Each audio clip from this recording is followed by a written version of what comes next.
నమస్కారం అండి. నేను మీ సామాన్యుడు పాండురంగారావు అండి.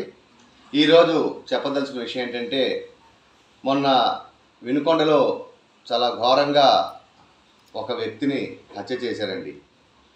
తీరా చూస్తే ఇద్దరు కూడా స్నేహితులేంటండి. మరి వాళ్ళిద్దరి మధ్య ఏ గొడవలు వచ్చాయో ఏంటో వాళ్ళకే తెలియాలి.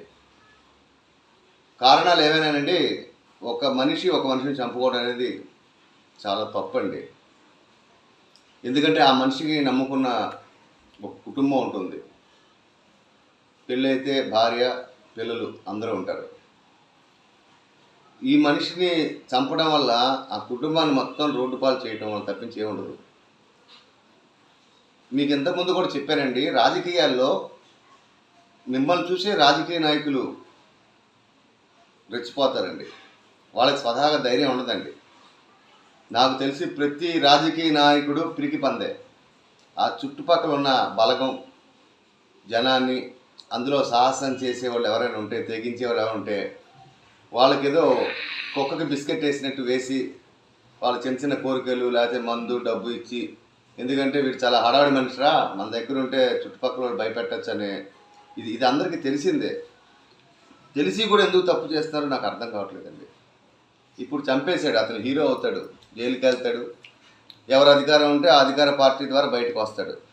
కానీ మనస్సాక్షి అనేది చూశారండి, అది నిత్యం అతను చంపుతూనే ఉంటుంది. అతను హీరో చంపేసి హీరో అయిపోయాడు. కానీ మనస్సాక్షిని చంపుకుని బతికినంతకాలం అయ్యో ఎదుటి వ్యక్తులు ఎందుకు చంపారని చెప్పి అది ఎవరికైనా వర్తిస్తుంది. బతకాలి, అలాంటి బతుకు ఒక బతుకేనానండి.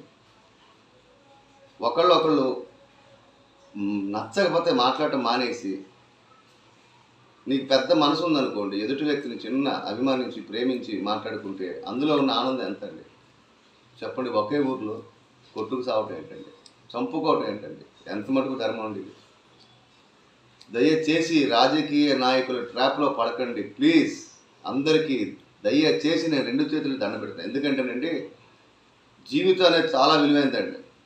నిజమైన కష్టం వస్తే ఏ రాజకీయ నాయకుడు ఎవరికి నిలబడ్డండి, వాళ్ళ స్వప్రయోజనాల కోసమే జనాల్ని వాడుకుంటారండి.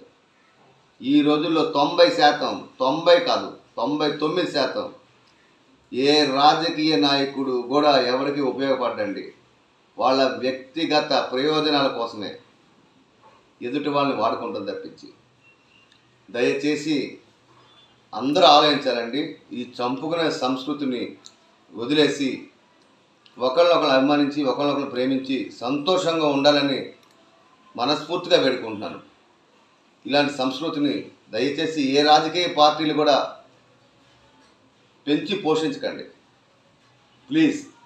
అందరికీ మనస్ఫూర్తిగా కోరుకుంటున్నానండి. నమస్కారం అండి. ఇటు మీ సామాన్యుడు పాండురంగారావు అండి.